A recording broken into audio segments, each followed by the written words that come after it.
Darles la bienvenida a este diplomado en reformas constitucionales y legislativas, que tiene pues también como parte de sus objetivos analizar los efectos en el ámbito económico, político y social y por supuesto contribuir a la discusión de las reformas constitucionales en torno a distintas reformas, pero particularmente el día de hoy trataremos la reforma laboral. Para ello, si me lo permiten, voy a presentar a nuestra mesa.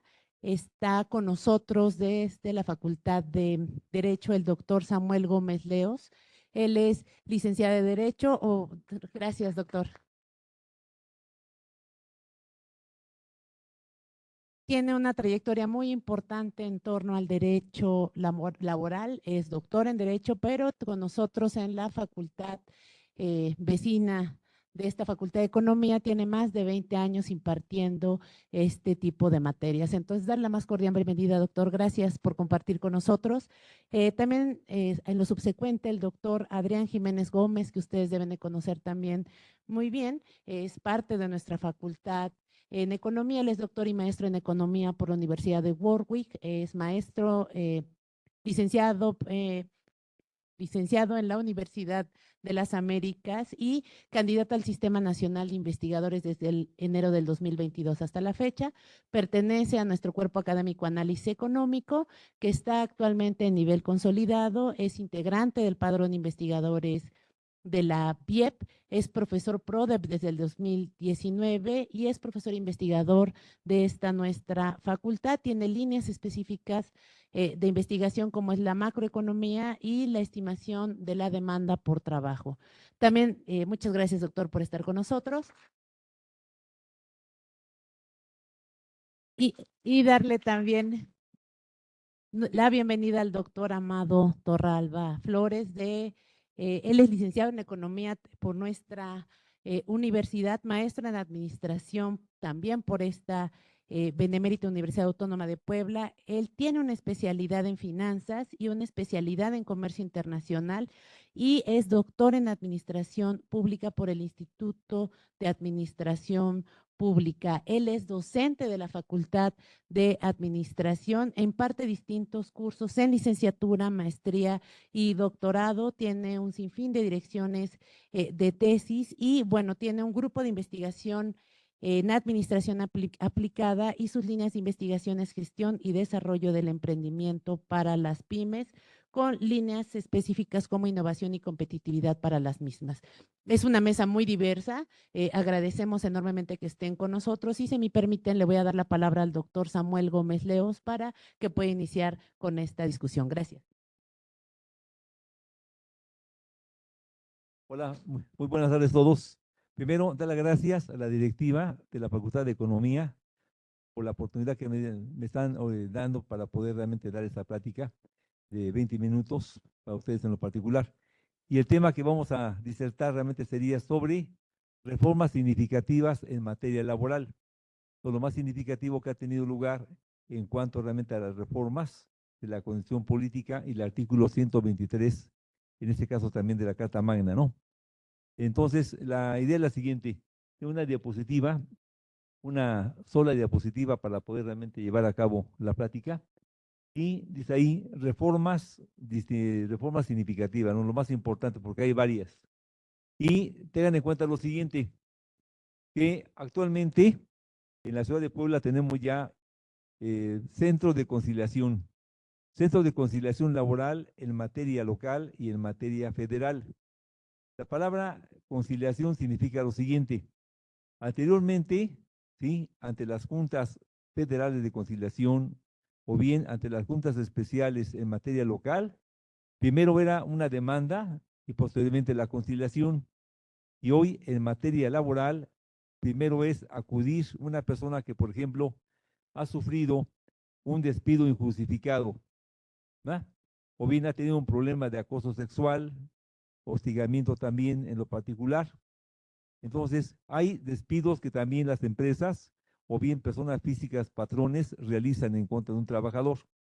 Y por lo tanto, hoy en día tenemos ya a partir de octubre 2022 del año pasado, centros de conciliación laboral a nivel local y federal.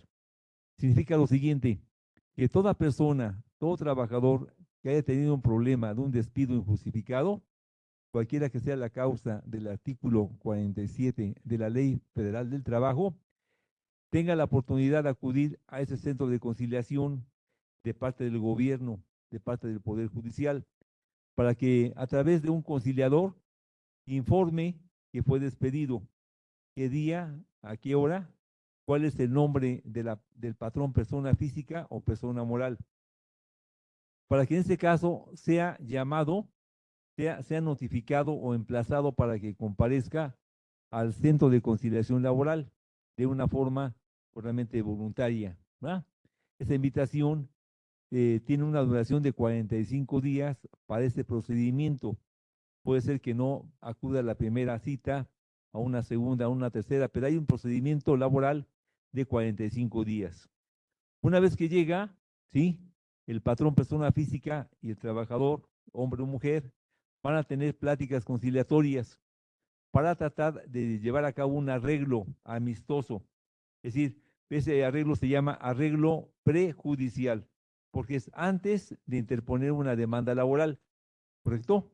Si para el caso se ponen de acuerdo, van a llevar a cabo, por ejemplo, presentar cada uno una planilla de liquidación en base a la fecha de antigüedad, en base al salario que venía devengando el trabajador y también prestaciones que tenga la empresa. Acuérdense, hay empresas que son, por ejemplo, que tienen contrato colectivo de trabajo, hay un sindicato y otras que no, que únicamente nada más es la persona física. Y analizar el contrato individual de trabajo para saber qué prestaciones le venían pagando. Y en algunas ocasiones vamos a encontrar que no hay ningún tipo de contrato por escrito o el contrato verbal, pero en base también al ticket de pago de la nómina, ¿sí? O bien las transferencias bancarias que se realicen, vamos a descubrir cuál es el salario y qué elementos forman parte de ese pago semanal, catorcenal o quincenal o mensual en lo particular, ¿sí? Bueno, la idea es que lleguen a un acuerdo y antes de, el fin del centro de conciliación es evitar que se presente una demanda y se inicie todo un juicio completo. Pero aquí lo que yo realmente veo y critico es que ante el centro de conciliación puede ir su abogado de cada una de las partes. Si es una persona moral, la demandada va a llevar a su abogado, que es el representante legal. Ahí tienen una gran ventaja. Pero el trabajador persona física lo asiste un abogado, pero no tiene voz, no puede participar en este momento. Solo en ciertas excepciones se le puede dar la oportunidad. Pero dice la ley, en este caso, que no se admitirá que establezca una plática el abogado, sino simplemente nada más el patrón y el trabajador, de una forma individual. Esa es una situación crítica, porque realmente el Estado lo colocó el legislador, que la persona realmente débil, la parte trabajadora, no, o sea, acude con su abogado, pero no tiene voz. Está, en este caso, a un lado, a un extremo, pero no tiene la oportunidad de participar. Eso realmente es criticable. Ahora bien, otra cosa también criticable es de que este centro de conciliación es a nivel laboral para empresas del ramo local, pero también para empresas como Comisión Federal, Teléfonos de México, Petróleos Mexicanos, donde hay también centros de conciliación de tipo federal. Son ubicaciones que cada uno debemos de conocer en un momento dado, por si alguien tiene un familiar o amigo o un cliente, esa situación, recomendarlo para poder acompañar. ¿De hecho?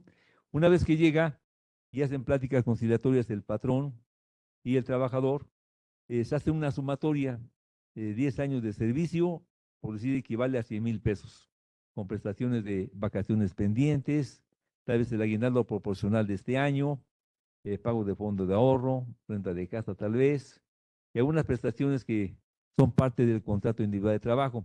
Pero el problema también y crítica es de que lamentablemente el conciliador, ¿sí? Dice, ok, tiene derecho a un pago de 100,000, pero como todavía no hay sentencia, no hay laudo, ¿sí? Únicamente vamos a pagar, se obliga a la persona demandada a pagar el 50% nada más, lo cual es totalmente una desventaja y esa parte humillante para una persona jefe de una familia o trabajadora quizá realmente dependa de ese centro de trabajo, que únicamente haciendo la cuenta de cada uno de ellos, únicamente se va a llevar a cabo la conciliación con el 50% de ese tipo de pago legal. O sea, no se le paga al 100%. ¿Y cuál es la situación? Que el legislador dice, como no hay sentencia y de tipo ejecutoriada, no hay obligación de pagar el 100%. O lo tomas o lo dejas, y la persona dice, mi familia tiene 5 días de no alimentarse. Dice, si tenía derecho a 100,000, únicamente le dan 100,000, 50,000 pesos nada más. Eso totalmente es una situación que realmente humillante, agravante para la sociedad. Y eso realmente no se debe de permitir, ¿no? Pero más bien, en cambio, el legislador, y así está la ley, falta que cada uno de nosotros intervengamos también a nivel nacional y es importante llevar a cabo realmente esta transformación, ¿verdad? Es totalmente una situación absurda. Otra cuestión importante de que ya las juntas federales de conciliación y las juntas locales de conciliación ya no laboran hasta octubre 2022, únicamente están atendiendo asuntos pendientes. Hoy ya tenemos en marcha lo que se llaman tribunales laborales, ¿sí? Locales y tribunales federales también en la ciudad de Puebla, o sea, para asuntos locales y para asuntos federales. ¿Cuál es el requisito? Que primero acuda al trabajador despedido, que tenga un conflicto de intereses con la empresa, para que presente una constancia de no conciliación. No se llevó a cabo el acuerdo. Si para el caso se llevó a cabo una conciliación, entonces se eleva a la categoría de una sentencia ejecutoriada y únicamente procederá el pago, que puede ser en un mes, en 2 meses, según sea el caso, ¿no? Pero la mayoría, podemos decir que un 90% no hay conciliación. Pues el trabajador, antes de demandar con su abogado, deben de obtener la constancia de no conciliación para poderla anexar a su escrito inicial de demanda. ¿Correcto? Es una parte importante. No admiten la demanda si no se acompaña la constancia de no conciliación prejudicial. Y en alguna ocasión yo dije, voy a sacar una copia certificada ante notario y la original me la reservo para mí. Dice, no, debe ser la original. Copia certificada de notario no sirve. Bueno, es también una excepción en ese caso. Ahora tengan en cuenta también lo siguiente.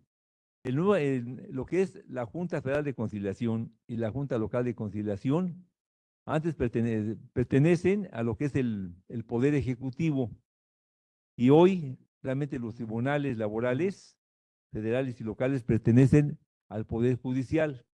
Es decir, es un juicio judicial en todas las formas, donde hay personas totalmente preparadas y también hay una cuestión importante.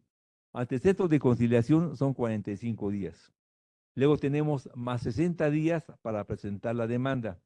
Total de plazo, 105 días para presentar una demanda con todos los requisitos formales, como son documentos fundatorios, el contrato, pruebas. También hay que acompañar pruebas. Se interpone la demanda y también acompañar documentos, tanto públicos como también privados, o también informes que hay que solicitar a otras autoridades para que puedan rendirlos y se forme un cuaderno de pruebas. ¿Ok? Este procedimiento ante los nuevos tribunales laborales, federales y locales, el 50% es por escrito y el otro 50% es de forma oral.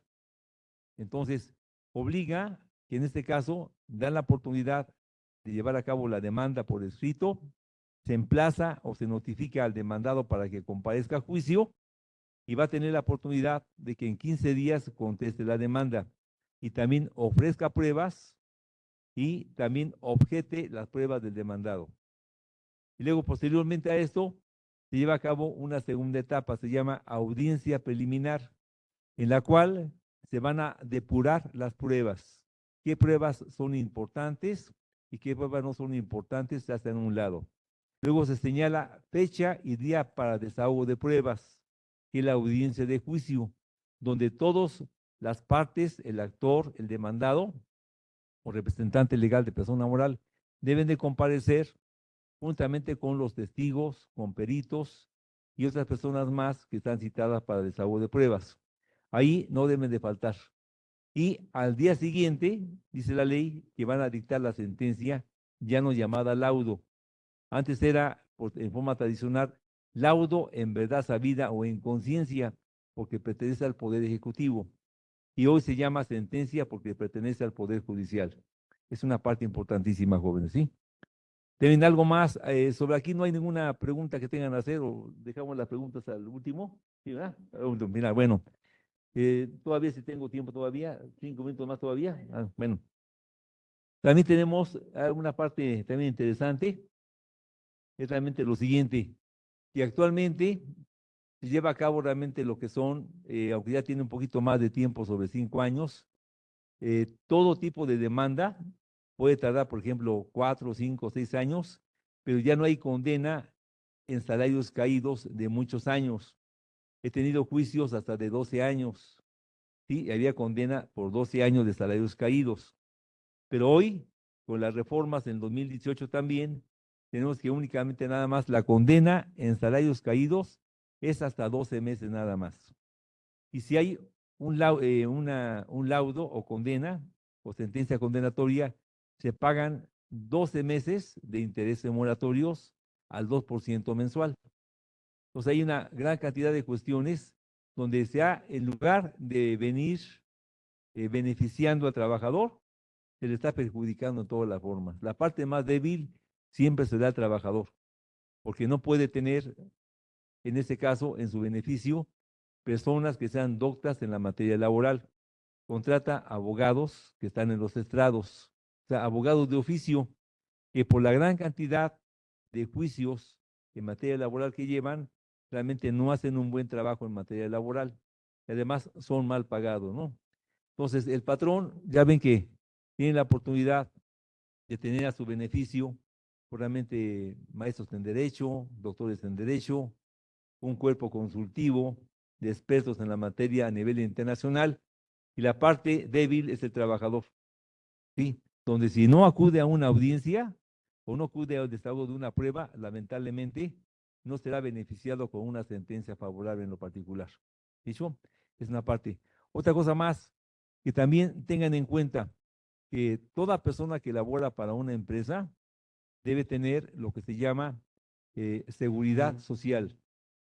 Hoy tenemos que el artículo 1 de la Carta Magna nos señala, todo trabajo será digno o trabajo digno cuando cuente con seguridad social. ¿Qué significa?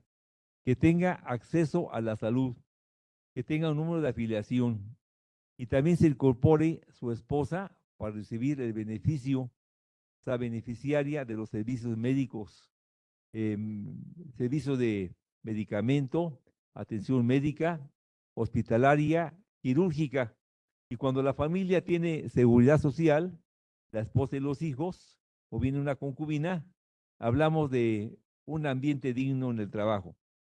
Pero esto no se da. Hay trabajadores que tienen, por ejemplo, 15 años y nunca han sido dados de alta en el Seguro Social.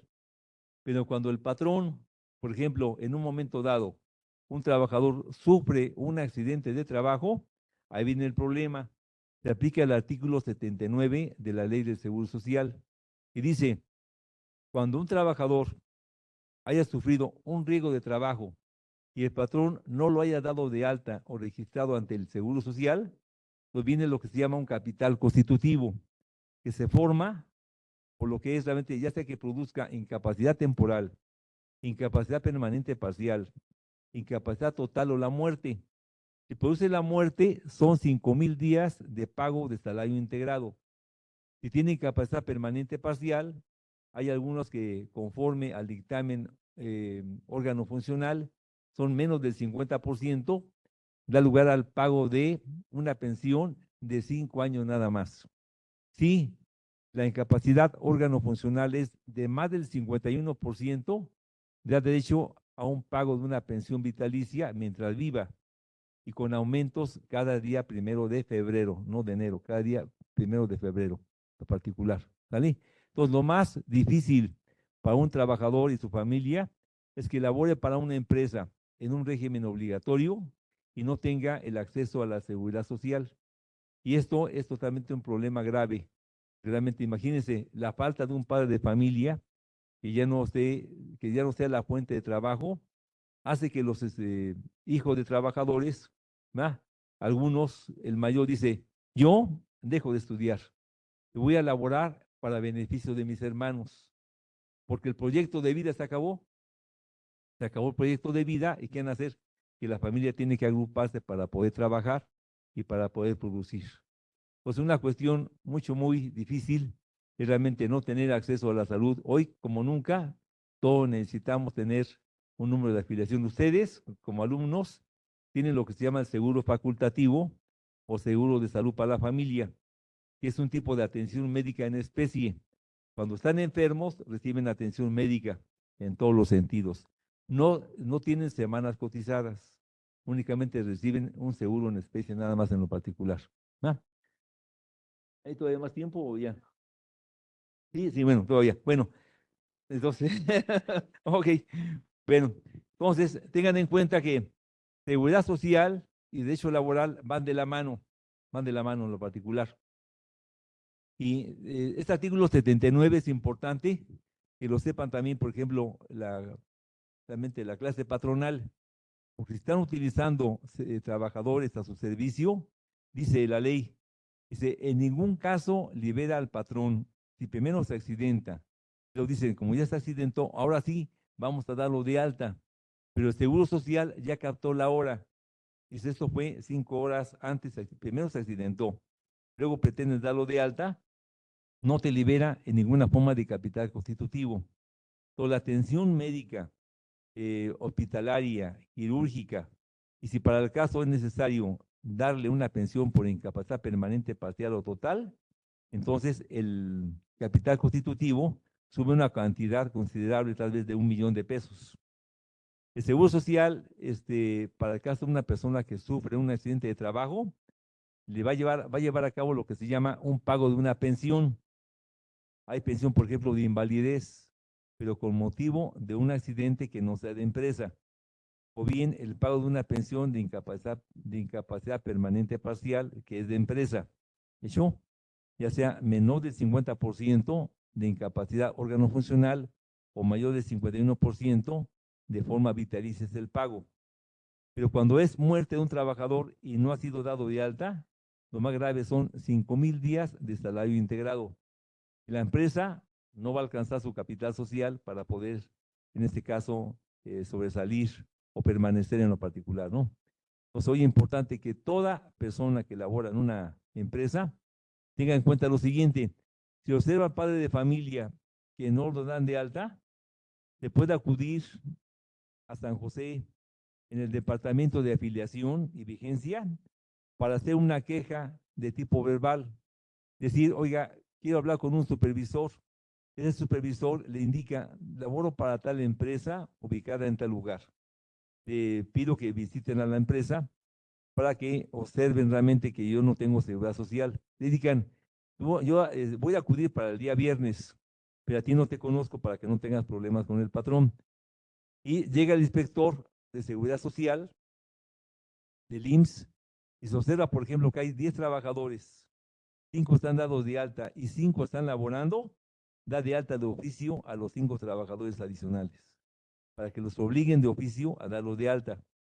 El patrón puede alegar, están con un contrato a prueba por 180 días, pero tiene que probar, ¿no? Pero hoy por hoy no hay que dejarse, realmente hay que actuar. Acuérdense bien, el conocimiento de las normas o el conocimiento de la ley son las razones para poder actuar. Es todo.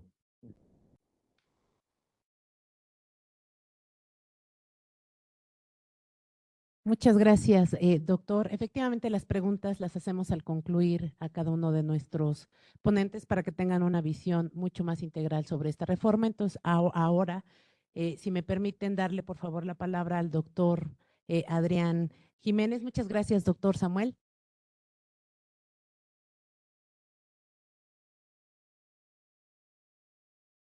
Gracias por la invitación que me permite entrar en contacto con los jóvenes, que siempre es bueno. Y sobre todo traigo un tema que por un lado no es propiamente una reforma constitucional, pero sí tiene un impacto en el mercado laboral, que se refiere a los incrementos que se han registrado en el salario mínimo en el presente sexenio. Creo que no está la diapositiva.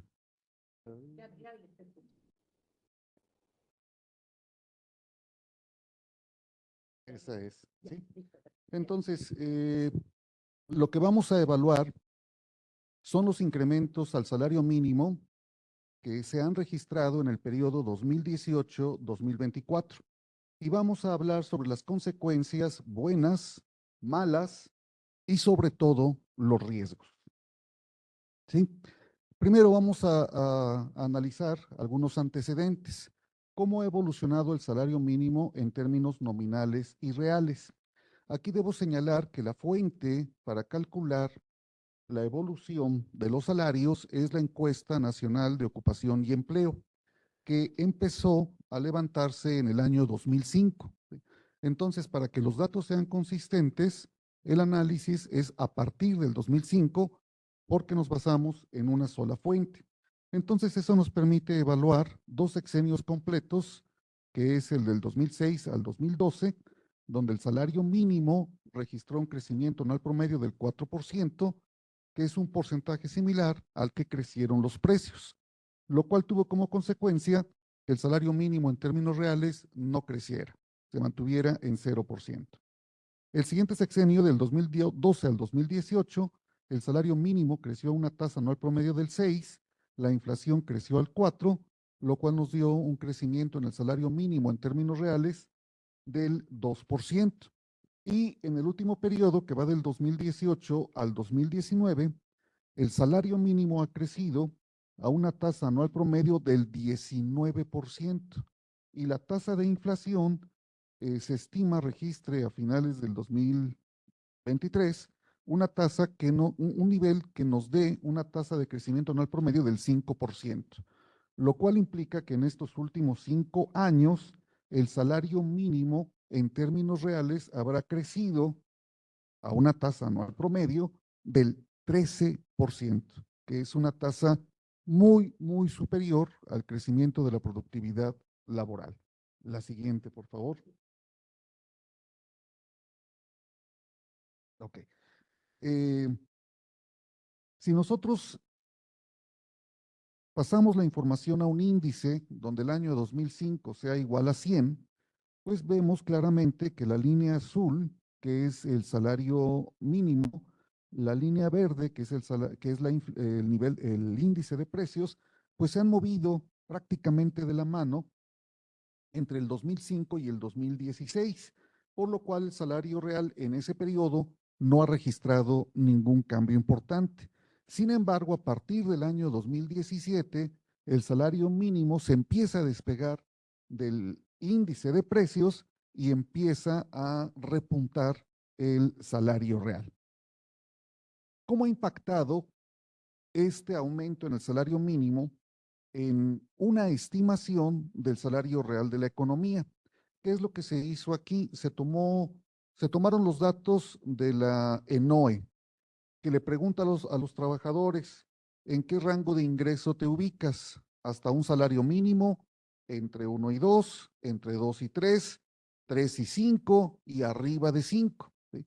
Y ahí nos va dando el número de trabajadores. También hay una columna que nos dice que no revelaron esa información, entonces no se toman en cuenta esos trabajadores y sobre los que sí se revelaron, los que sí revelaron información, pues se va calculando y se determina, para los que ganan un salario mínimo, ganan un salario mínimo. Los que ganan entre 1 y 2, se supone que ganan 1.5. Entre 2 y 3, 2.5. Entre 3 y 5, 4. Y arriba de 5, se supone que ganan 11. Y con esos ponderadores y esos niveles promedio, podemos determinar cuál ha sido la evolución del salario real en la economía a partir de datos de la NOE. Ahí podemos ver que a partir del año 2005 empieza a subir el salario real, después tiene una caída, muy probablemente asociada con la crisis de las hipotecas subprime en Estados Unidos, que generó la gran recesión, y es a partir del año 2017 donde vemos que el salario real en la economía empieza a recuperarse. Sin embargo, es a partir del año 2019 donde el salario real para toda la economía empieza a subir, a subir y a subir. Ahí en la gráfica está marcado con una línea roja el primer trimestre del 2019 y como ustedes podrán ver, hay una discontinuidad en el 2020. Eso se refiere a que el segundo trimestre de dicho año no pudieron levantar la encuesta por el tema del COVID, ¿sí? Pero aquí podemos ver que el salario real para toda la economía, estimado de esta manera, de la manera que acabo de describir, pues se está recuperando y prácticamente ha alcanzado al nivel registrado previo a la gran recesión. La siguiente, por favor. Ok. ¿Qué es lo que tenemos en esta gráfica? La proporción de trabajadores que ganan un salario mínimo dentro de todos los trabajadores que declararon sus ingresos. Como podemos ver, del 2005 al 2017, dicho porcentaje fluctuaba alrededor del 18%. Sin embargo, a partir del 2019, dicho porcentaje empieza a incrementar, a incrementarse, a incrementarse, a incrementarse, al grado que con los últimos datos disponibles al primer semestre del año 2023, el 46% de los trabajadores ya ganan un salario mínimo. ¿Eso qué implica? Que cualquier decisión que se tome sobre el salario mínimo va a impactar directamente a 2 de cada 5 trabajadores. Y no solo eso, que como el salario mínimo ha ido aumentando, aumentando, aumentando, entonces cada vez va ganando importancia este porcentaje, ¿no? Pasamos muy rápido del 18% al 43%. ¿Y qué implicación tiene esto? La siguiente, por favor.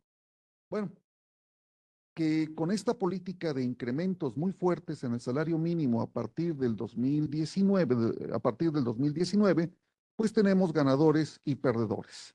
¿Quiénes son los ganadores? Bueno, los trabajadores empleados cuyos salarios pues ahora tienen un mayor poder adquisitivo. ¿Sí?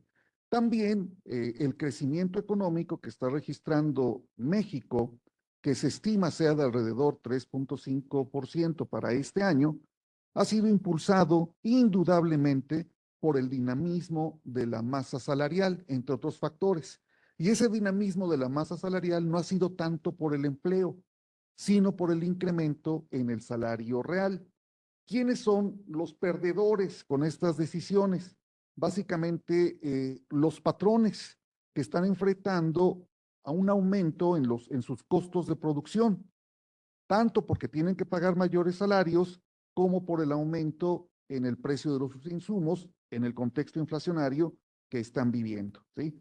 Entonces, esto implica que los patrones pues han enfrentado esta situación con una reducción en sus márgenes de ganancia, pues lo cual no puede seguir por muchos trimestres más.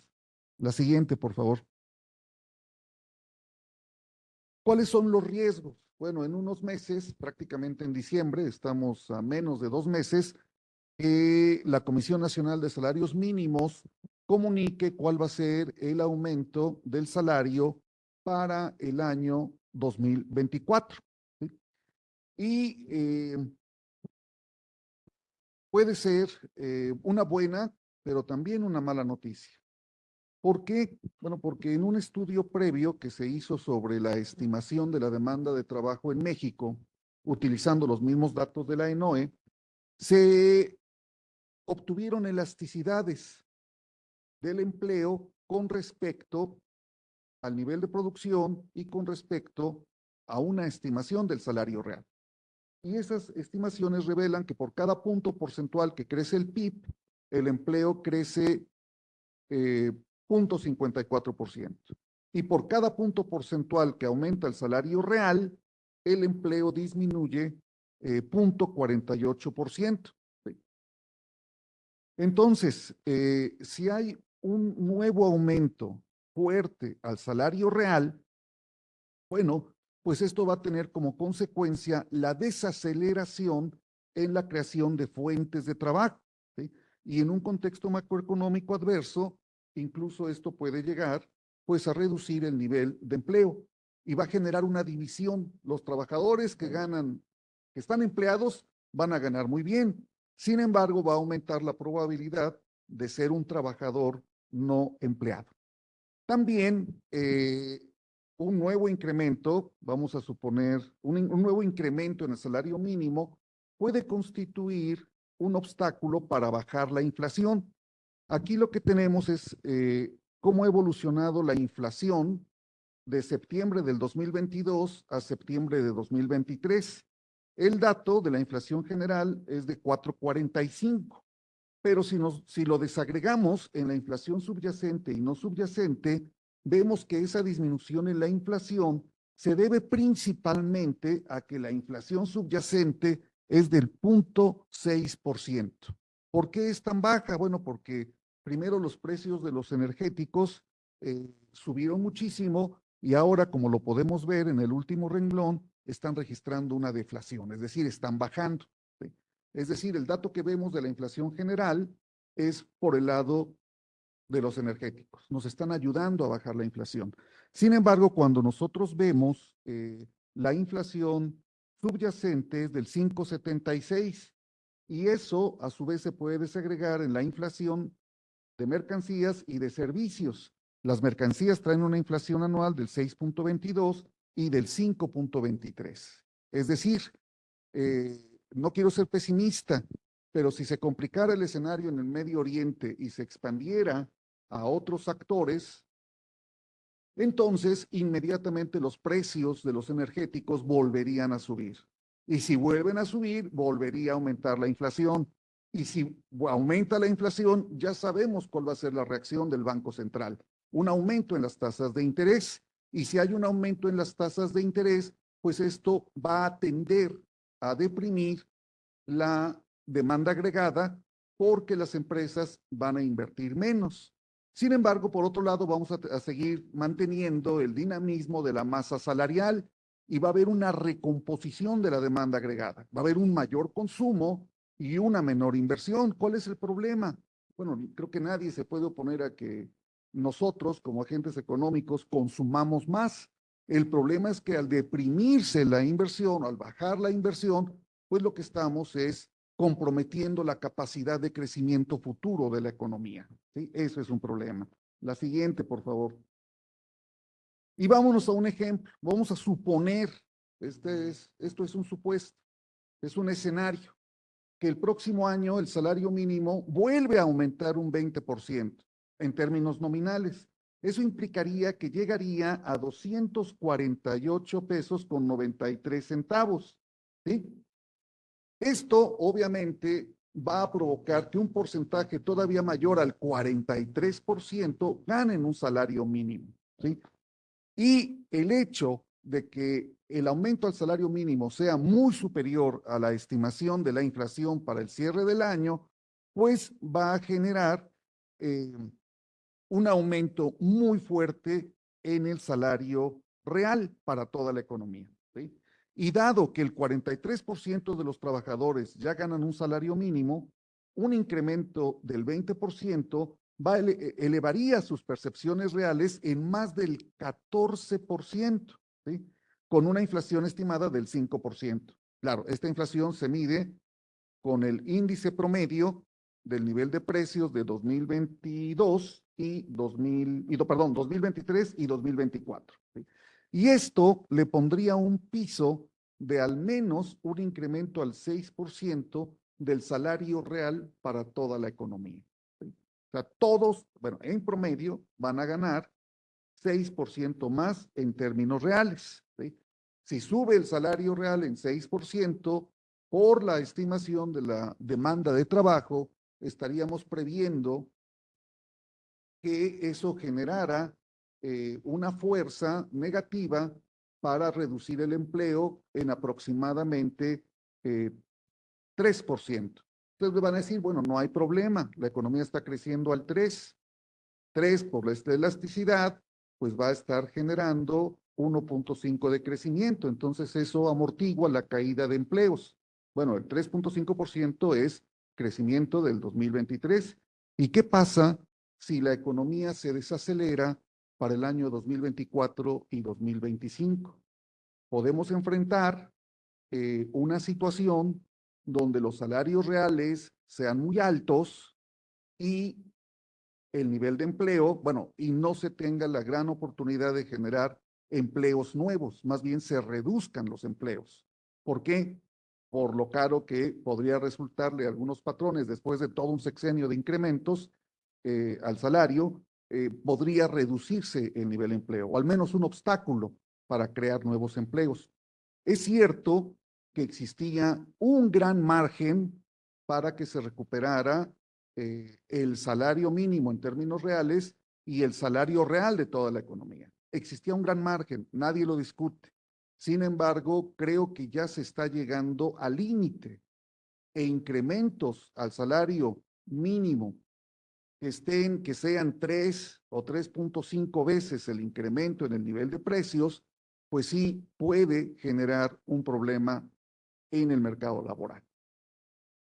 Entonces, aquí, pues mi buen propósito es que la Comisión Nacional de Salarios Mínimos entienda las implicaciones en materia económica de sus decisiones para que tratara de ir acercando los aumentos al salario mínimo a lo que se espera se incremente el nivel de precios, precisamente para no generar una distorsión en el mercado laboral que puede traer como consecuencia que los trabajadores que tengan empleo ganen bien, pero que cada vez sea más difícil conseguir un empleo.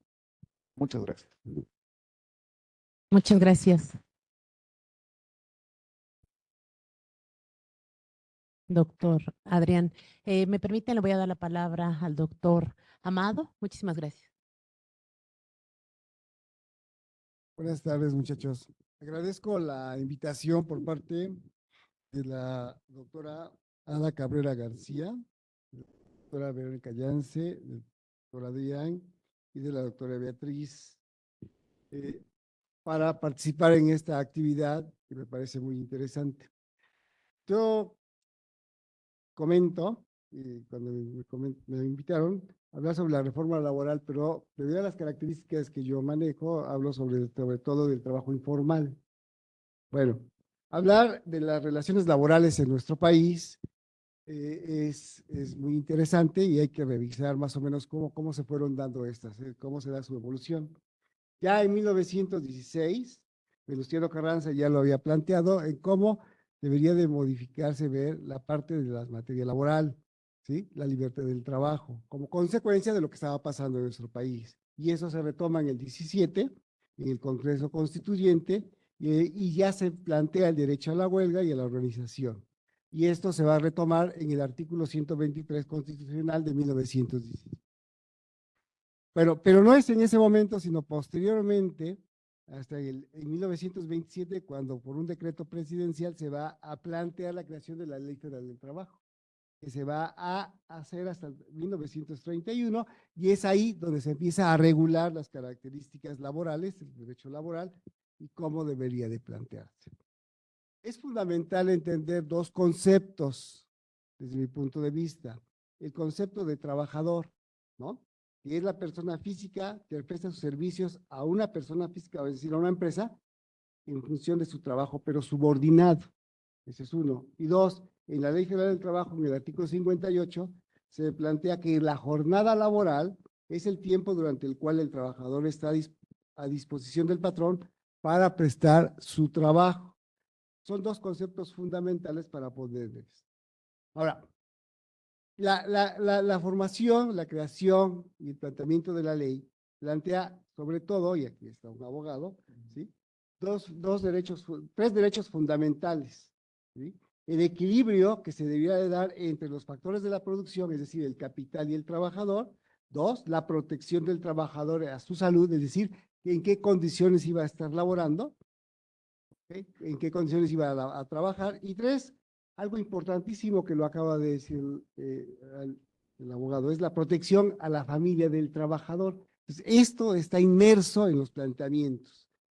cuando estamos hablando de que las personas van y trabajan, para trabajar, ¿sí? Es porque busca una remuneración. La que sigue, por favor. Es que busca una remuneración, ¿ok? Busca una remuneración. Esa remuneración no es otra cosa que el ingreso, y ese ingreso se llama salario, ¿no? ¿Y para qué sirve? Para la subsistencia del trabajador y de su familia. Es fundamental esto, ¿por qué?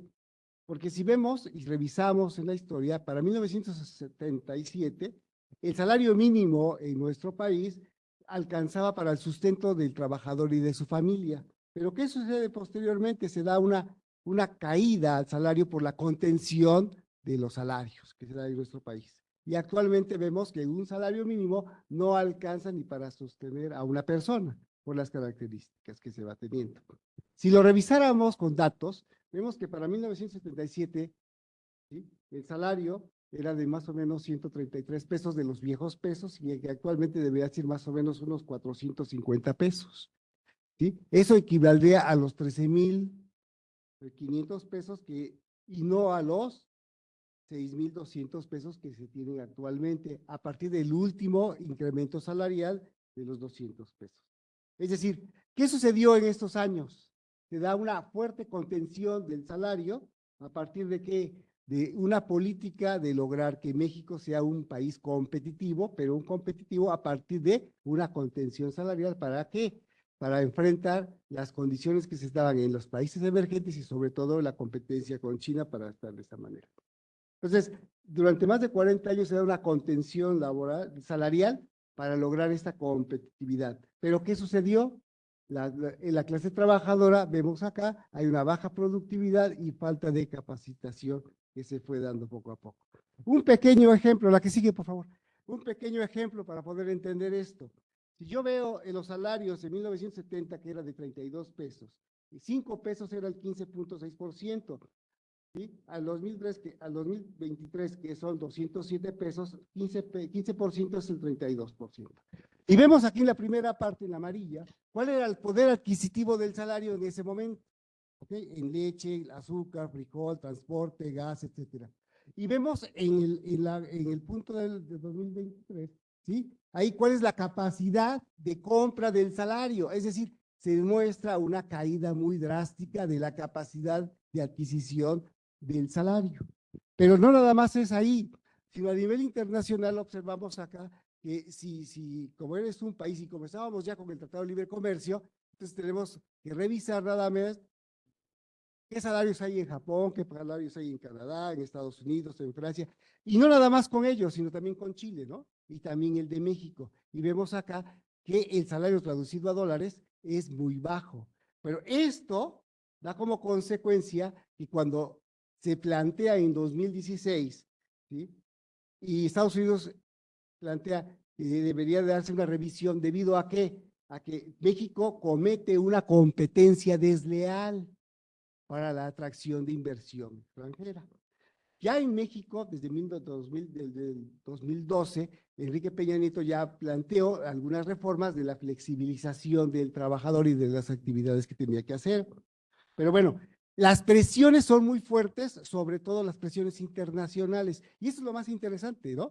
Porque son a partir de presiones internacionales y no de lo que se está planteando del interior del país.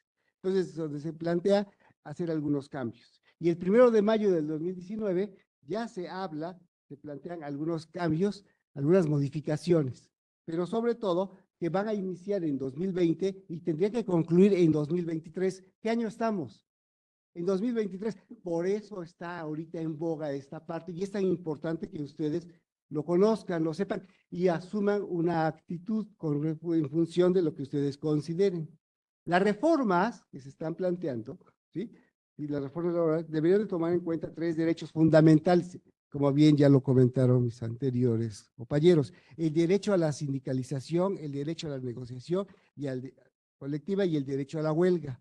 El derecho a la sindicalización, es decir, modificar, ¿sí? Modificar algunos planteamientos. Y como ya lo comentó muy bien y acertadamente el abogado, vemos acá cómo se va a cambiar la Junta de Conciliación y Arbitraje por un centro de conciliación y registro laboral, donde para evitar los conflictos ahora se llegue a las negociaciones en los términos que ya nos explicaron en este momento. Entonces, se plantea el derecho laboral, ¿sí? De los trabajadores, es decir, determinar si quieren o no pertenecer a un sindicato, si no están de acuerdo con su sindicato, podrían formar otro sindicato y después llevarlo a votaciones y ver qué sindicato podría ser el que realmente tenga.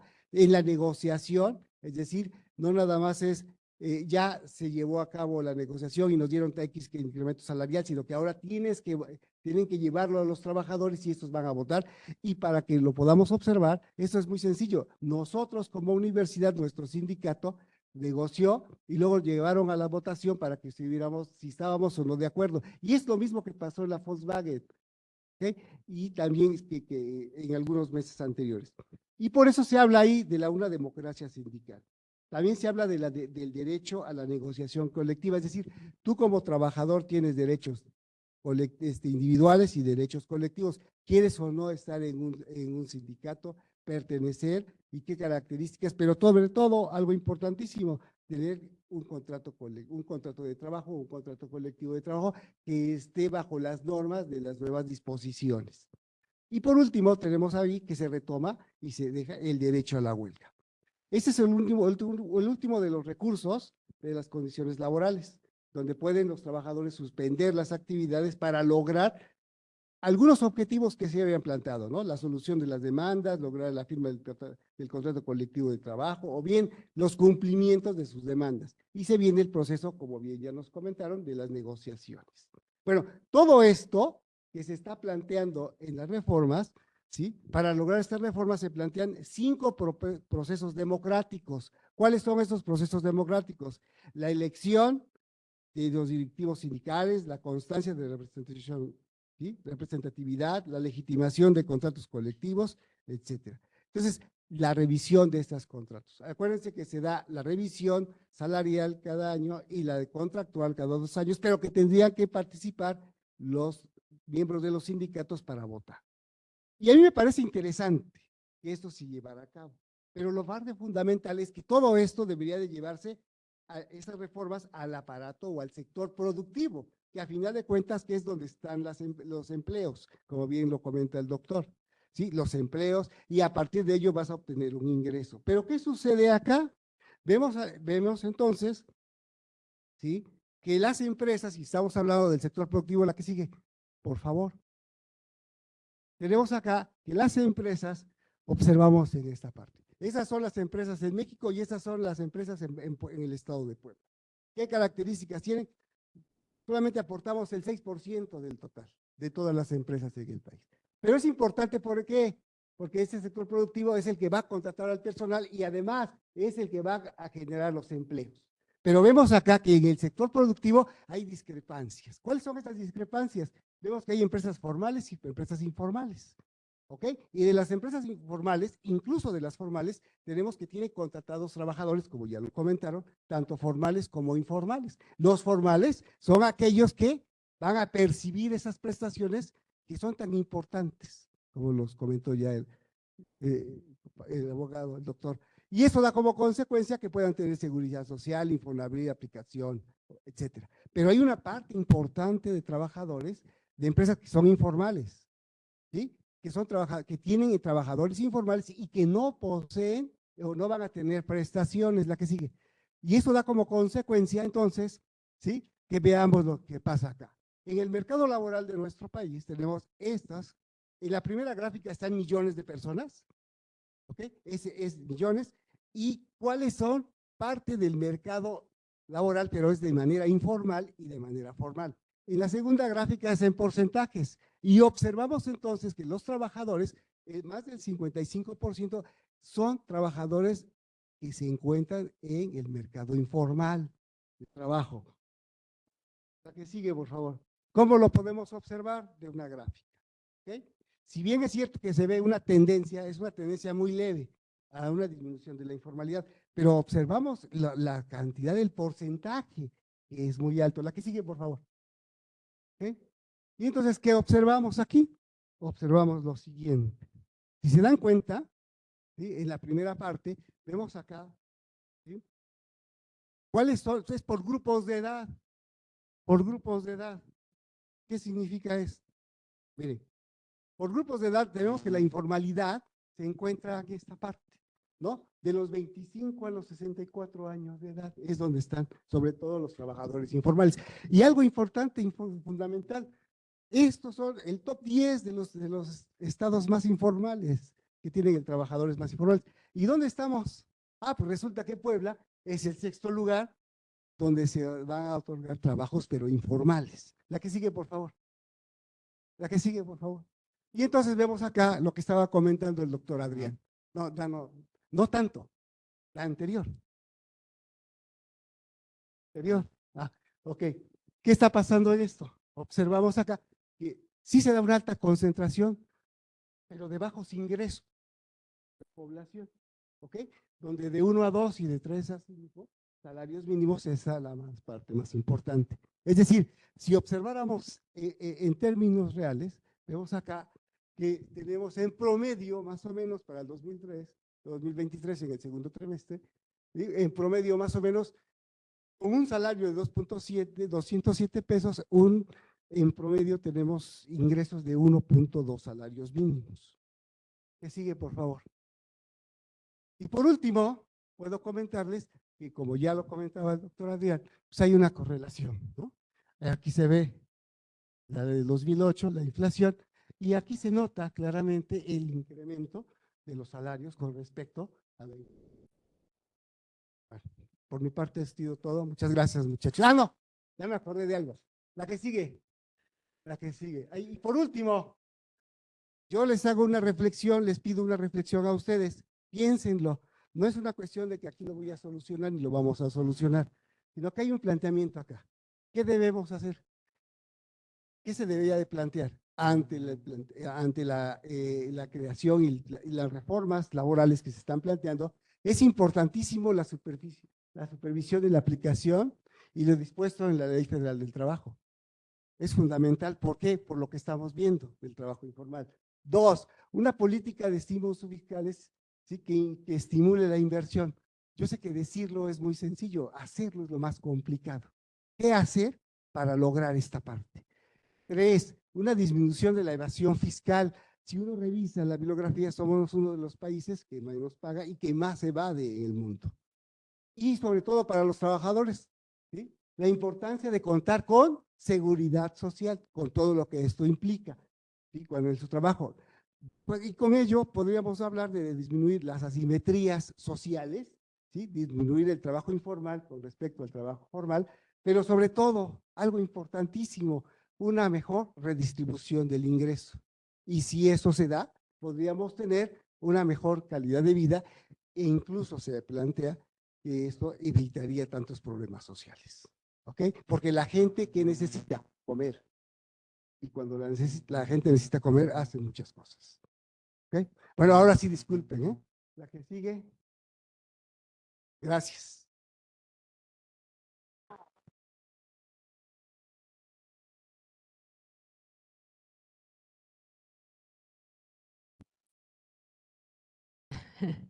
Muchas gracias. Sí, muy importante.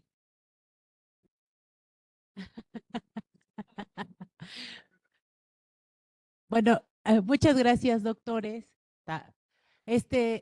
Vamos a pasar a la ronda de preguntas y respuestas, pero rápidamente de lo visto en la mesa, bueno, sabemos que el objeto de estudio es la reforma laboral, pero aún más importante, lo que tenemos nosotros en función de la vida que ser trabajadores o patrones. Y creo que hay algo muy interesante en lo que todos coinciden, que tiene que ver prácticamente con el proyecto de vida en los que nos estamos planteando cada uno de nosotros. En ese sentido, en la primera ponencia, pues se habla de esta relación patrón-trabajador, evidentemente de las empresas locales y las grandes empresas, pero para todos y para nosotros reconocer que tenemos de nuestro lado, por supuesto, el derecho y que existen todos estos mecanismos e instituciones como el Tribunal como los tribunales locales y federales de conciliación y la importancia de los doctos en ciertas materias, en cierta materia como es la laboral. Aquí tenemos a alguien presente, es decir, para poder defender nuestros derechos como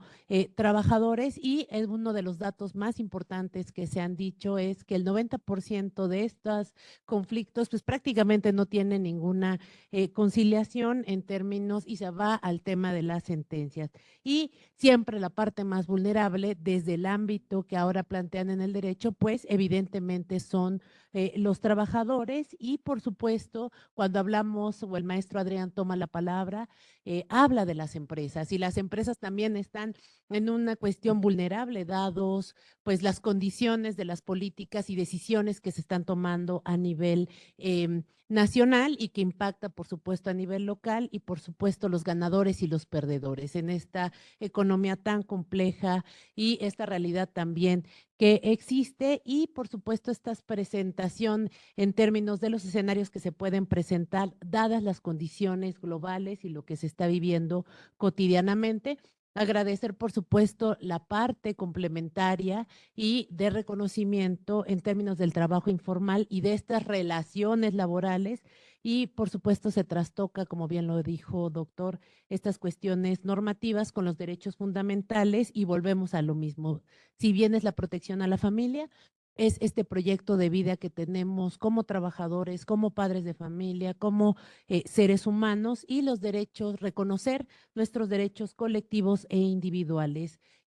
Por supuesto, se habla del tema de las prestaciones, que invariablemente los trabajadores informales no tienen acceso a ello, y por supuesto la alta concentración de bajos ingresos que se tiene de manera generalizada. Entonces, esto es lo que se trabajó y platicó en algunos puntos que yo logré retomar, pero ahora cederles la palabra a cada uno de ustedes si tuvieran preguntas o alguna duda o algún comentario para pues nuestros extraordinarios ponentes del día de hoy.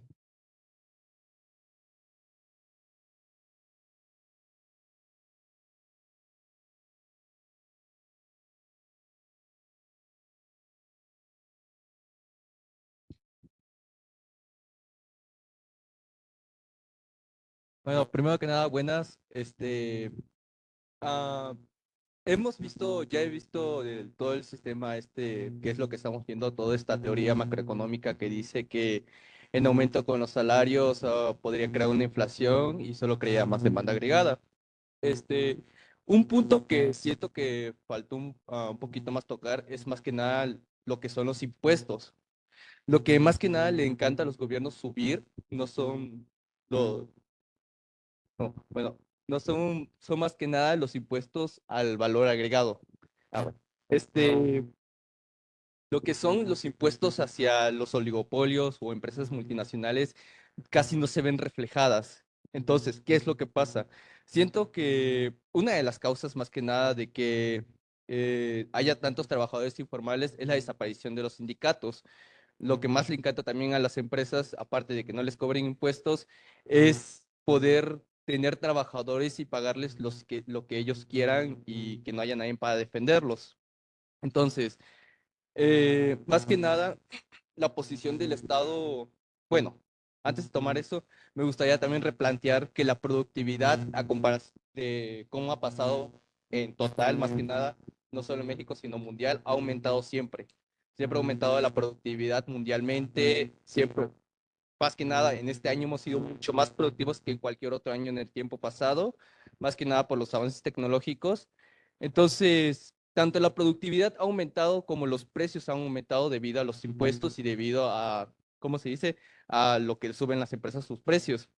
Pero algo que siempre se ha mantenido estancado son los salarios. Los salarios mínimos, aunque han tenido pequeños como que aumentos, nunca ha habido como tal un seguimiento de los salarios. Pienso que una gráfica que debía haber sido importante aquí sería una gráfica comparando la producción total que ha hecho México con una gráfica del salario, cuánto ha aumentado el salario mínimo real con respecto a la productividad. Podríamos ver ahí que realmente el salario real ha estado estancado desde casi siempre. Y entonces, ¿qué es lo que podría hacer aquí el Estado? Para, si realmente piensan que la demanda agregada se aumentaría, si aumentaran realmente un poquito más drásticamente los salarios mínimos, entonces, ¿qué otro camino podría seguir el Estado aparte de subir los salarios mínimos? Sería otra cosa, yo que sé, destruir o minimizar los impuestos que se le hace al proletario y aumentarlos a las multinacionales y a los oligopolios para así aumentar su recaudación y que su recaudación sea exactamente igual y así poder de aumentar un poquito el salario real de los proletarios, del sector proletario que está visto bastante indefenso, ya que tanto el Estado está abusando de ellos por los impuestos del valor agregado que se le hacen, que no son directamente hacia el trabajador, tanto como las multinacionales que tienen sus trabajadores informales que les pueden pagar lo que sea, y también podemos ver el caso del salario mínimo que en todos estos años no ha aumentado y los pequeños aumentos que han hecho más que nada han sido 0% en cuanto al salario real.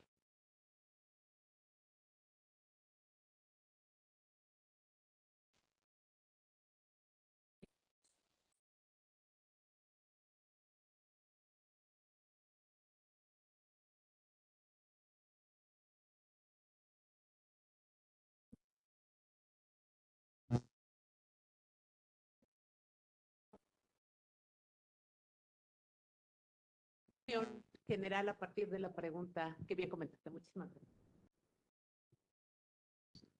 Bueno, a ver, correcto. Pero a mí. Yo porque Ok, ok.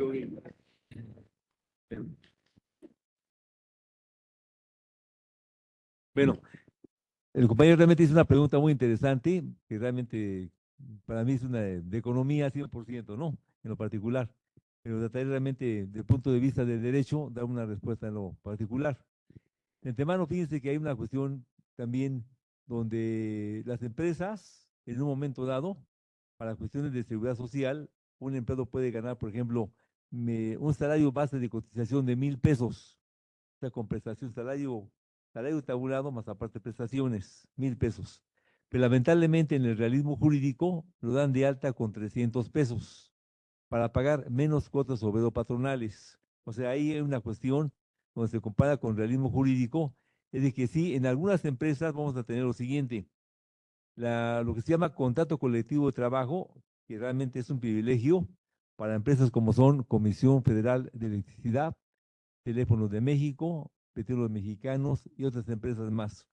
Tienen obligaciones, o más bien derechos supralegales por encima de la Ley Federal del Trabajo.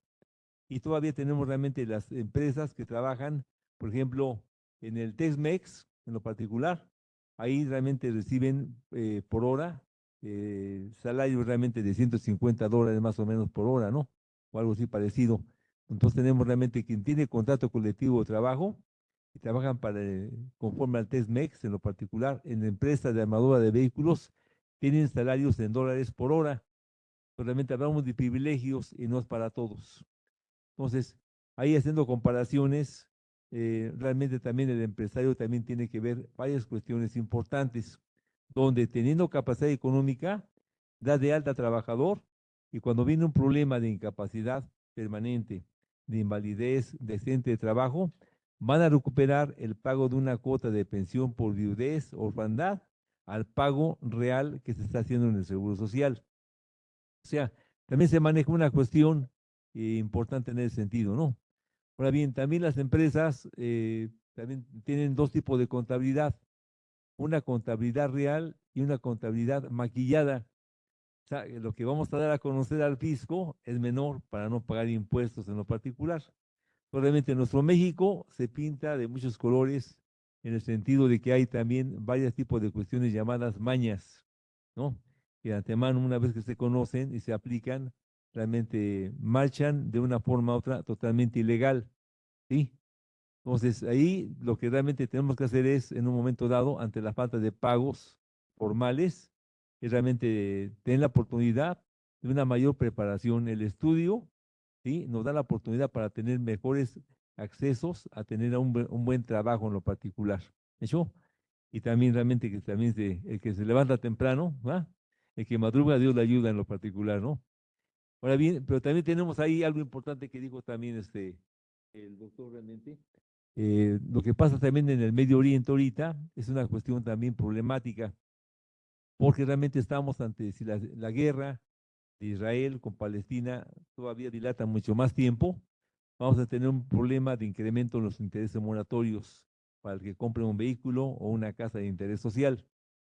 También los combustibles van a aumentar también el precio, entonces todo ello, ¿no? Y de antemano, bueno, de esto realmente también algo que yo también me gusta leer la Biblia y vi que hace más de 2000 años en la Biblia dice, cuando Israel firme un tratado de paz y seguridad con el Medio Oriente, o sea, con los países árabes, dice, esto, dice, es únicamente virtual, está en la Biblia.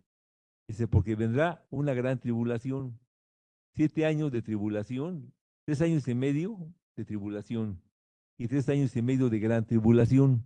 Está en la Biblia, ¿eh? Así lo dice de esta forma. Y lo estamos viendo. Y realmente, aunque firmó Israel un tratado de paz y seguridad, es todo lo contrario. ¿Ah? Es todo lo contrario en lo particular. Entonces, creo que tenemos que vivir la vida de forma intensa, jóvenes, y quien tiene la oportunidad de tener un trabajo, cuidarlo religiosamente, en cumplir el trabajo de 8 horas, dar buen testimonio, ustedes también como estudiantes también cumplir con sus materias, tener excelentes calificaciones, ¿no? Esmerarnos cada día por tener interés y esmero en todo lo que hagamos, tener excelencia, ¿va? Vienen tiempos difíciles, pero quien trabaja, quien tiene interés y esmero, va a tener mejores oportunidades, ¿no? Fíjense bien, con Aristóteles decía, tenemos lo que se llama la justicia distributiva, que el Estado inclusive selecciona a personas, a estudiantes, para estar en eminencia, es decir, lo colocan y lo van de la sociedad, lo coloca ante la autoridad en el Estado en lo particular. O sea, siempre también estamos, o cada uno en lo particular sabe que tenemos un compromiso con la familia, en el trabajo, como maestros, como docentes. Entonces, todo lo que hagamos hay que hacerlo mejor cada día, ¿no? Para tener mejor, bueno, no tanto imagen, sino mejor pago en lo particular. Bueno, es todo por mi parte. Gracias.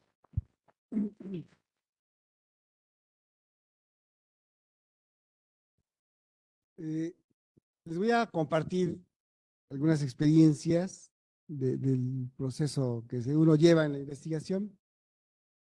Sobre todo, nosotros hacemos una investigación de los trabajadores y de las MIPYMES en Puebla.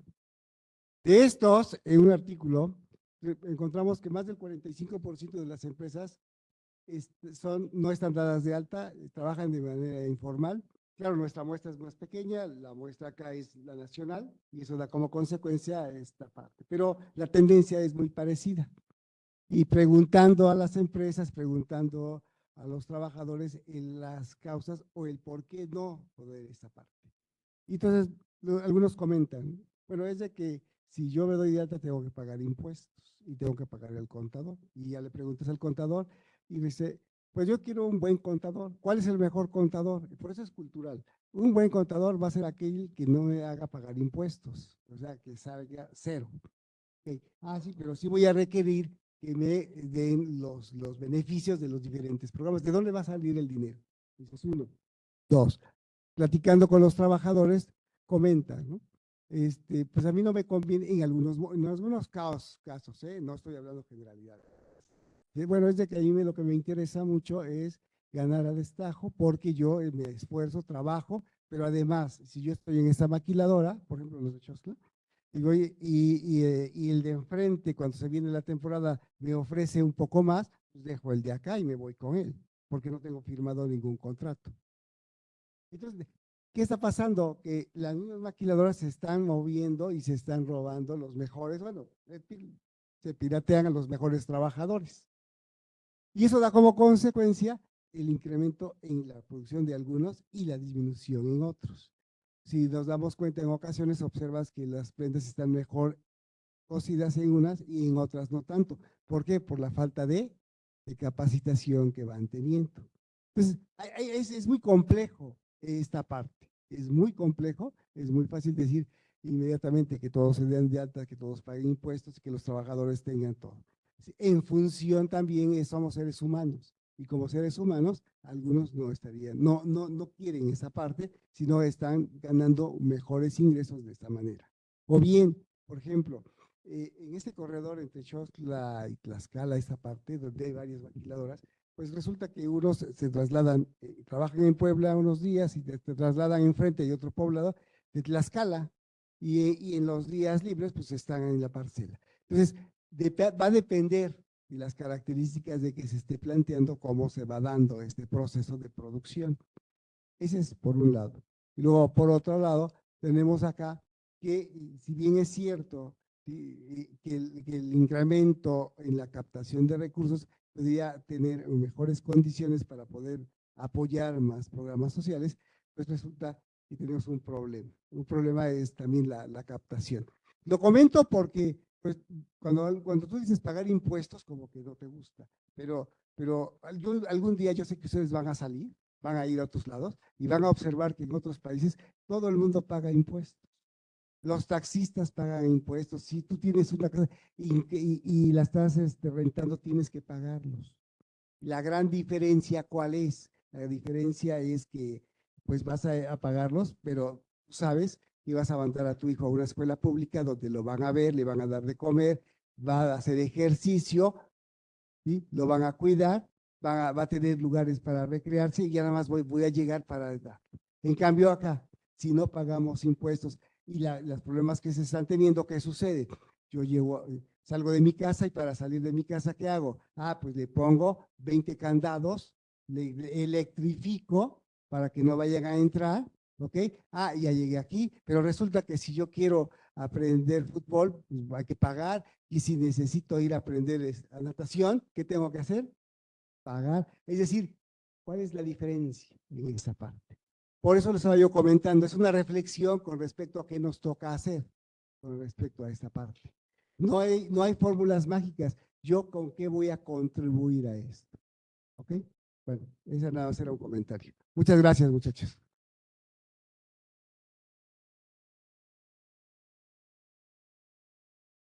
Gracias por la pregunta, me parece muy interesante.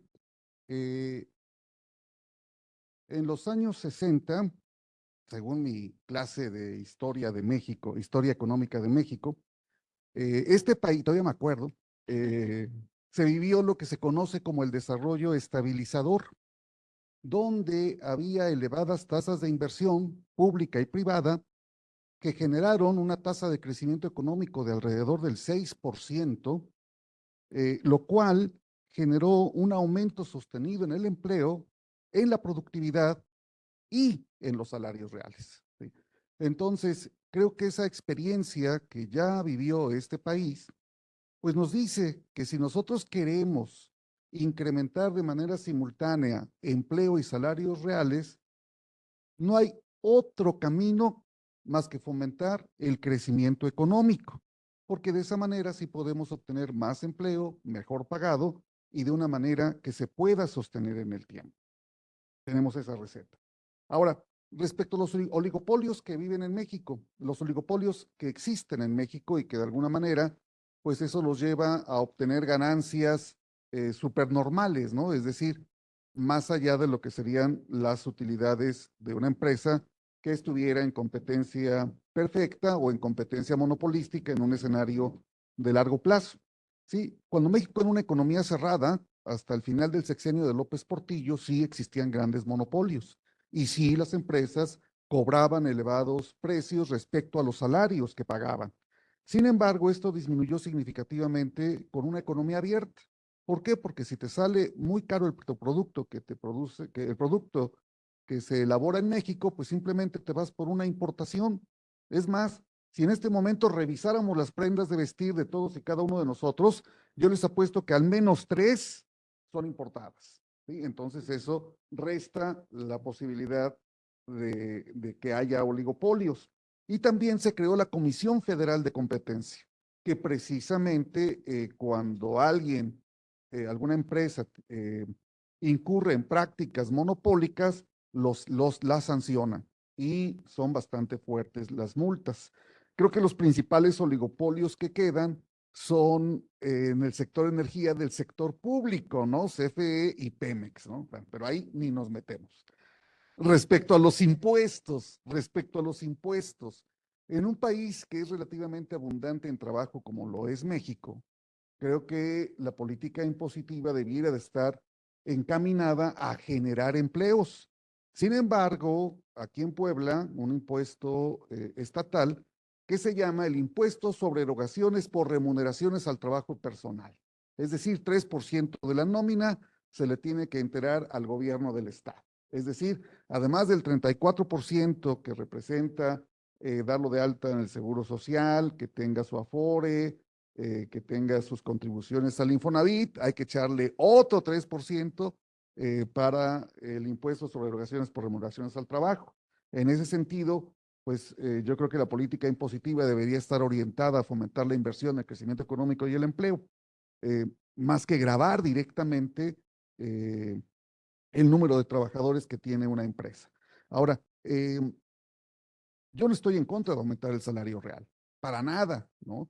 Lo que sí me preocupa es que se aumente el salario real de una manera artificial o por decreto, ¿sí? Porque tenemos muchas experiencias donde este tipo de decisiones han conducido a desastres en el mercado laboral.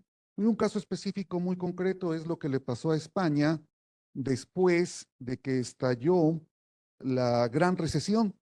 España, previo a 2008, 2009, recibió mucha inversión extranjera, básicamente de Alemania y de Francia, que se dedicaron a construir departamentos y casas de arena, sol y mar, ¿sí? Y eso a la llegada abrupta de capitales extranjeros les generó una inflación a los españoles y su inflación estuvo muy por arriba de la de sus principales socios comerciales. Estalla la crisis de Lehman Brothers, anuncia su quiebra, lo que todos nosotros sabemos, y entonces España tuvo que entrar en un proceso de ajuste. Si España hubiera tenido en ese año todavía la peseta, bueno, pues facilita ese proceso a través de una devaluación de su moneda. Pero, ya la peseta no existía, existía el euro y el euro no lo controlaba España, lo controlaba el Banco Central Europeo. Entonces, la única manera que ellos tenían para corregir era simplemente aceptando una disminución, una deflación, no solo en los bienes y servicios, sino también en los salarios. Y eso a España le costó muchísimo, ¿sí? A los empresarios, para que bajaran los precios, les tuvieron que inducir una gran recesión, una profunda recesión, de las más fuertes que se registró en Europa. Y para los trabajadores, para que aceptaran salarios nominales menores, no estoy hablando de salarios reales menores, no, estoy hablando de salarios nominales menores, adivinen cuál fue el instrumento. ¿Cuál fue el instrumento de convencimiento? Desempleo, ¿sí? Y España en los años posteriores al inicio de la gran recesión registró tasas de desempleo superiores al 20%. Y las tasas de desempleo entre los jóvenes llegaron a alcanzar el 50%. Uno de cada dos jóvenes no encontraban trabajo en España, ¿sí? Entonces, ya sabemos la receta que nos dejó el desarrollo estabilizador. ¿Quieres generar empleo? ¿Quieres que ganen mejor? Propicia las condiciones para que esta economía crezca, que va a favorecer también el aumento en la productividad y que se puedan aumentar los salarios reales de una manera que sea sostenida, no sea algo temporal. ¿Y por qué? Porque si simplemente se quiere hacer caravana con sombrero ajeno, quedando bien con los trabajadores, con el dinero de las empresas, pues es algo que no va a ser sostenible en el mediano plazo y que eso nos puede llevar a una crisis en el mercado laboral. Esa es mi preocupación como economista, pero sobre todo como trabajador mexicano. Gracias. Muchas gracias. Muchas gracias, doctores. Muchas gracias a ustedes. Si nos permiten sacarnos una foto con los ponentes, si quieren sentarse ustedes aquí, les sacamos una foto para que vean el público y ya se retiran todos. No, no, sí. Muchas gracias por todo. Ada.